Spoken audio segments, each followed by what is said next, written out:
front. Nos soldats résistent aux pressions d'un ennemi toujours plus offensif. Fraîchement sorti de l'usine Saint-Chamond, l'engin chenillé français file à l'assaut des tranchées.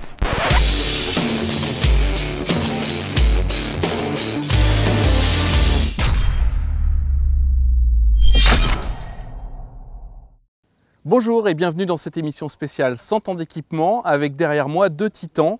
100 ans les séparent. D'un côté, le Saint-Chamond, un char de la Première Guerre mondiale, et face à lui, le Leclerc, qu'on ne présente plus. Alors honneur aux plus anciens, et là je me tourne vers Alexandre. Vous pilotez le Saint-Chamond, est-ce que vous pouvez nous présenter votre char?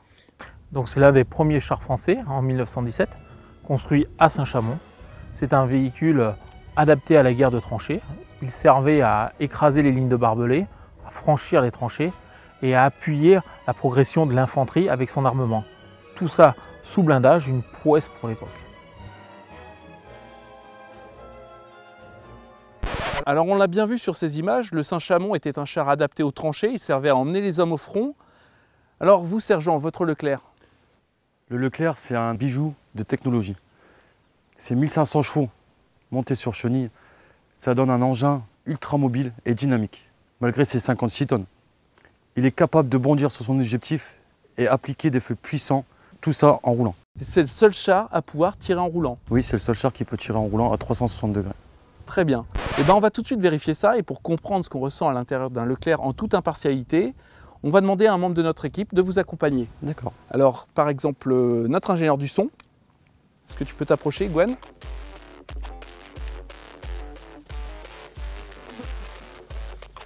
Voilà le casque. Et c'est parti pour des sensations. Gwenaël, notre cobaye, n'est jamais monté dans un Leclerc.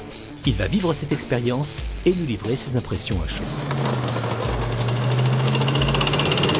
Ouh, ah ouais, là je suis collé à mon siège là.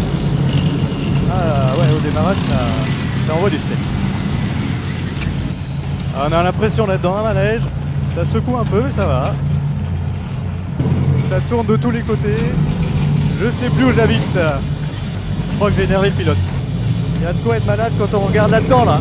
Ah, ça tourne de partout.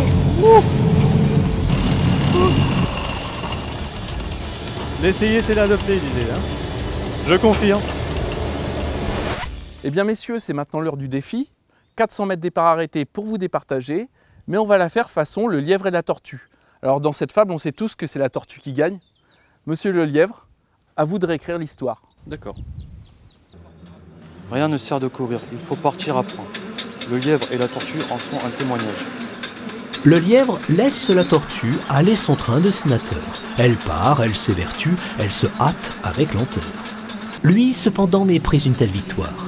Tient la gageure à peu de gloire, croit qu'il y va de son honneur de partir tard. À la fin, quand il vit que l'autre touchait presque au bout de la carrière, il partit comme un trait. Et n'en déplaise à Jean de La Fontaine, la tortue arriva la dernière. Merci messieurs pour cette belle course et mention spéciale au Saint-Chamond qui fête ses 100 ans.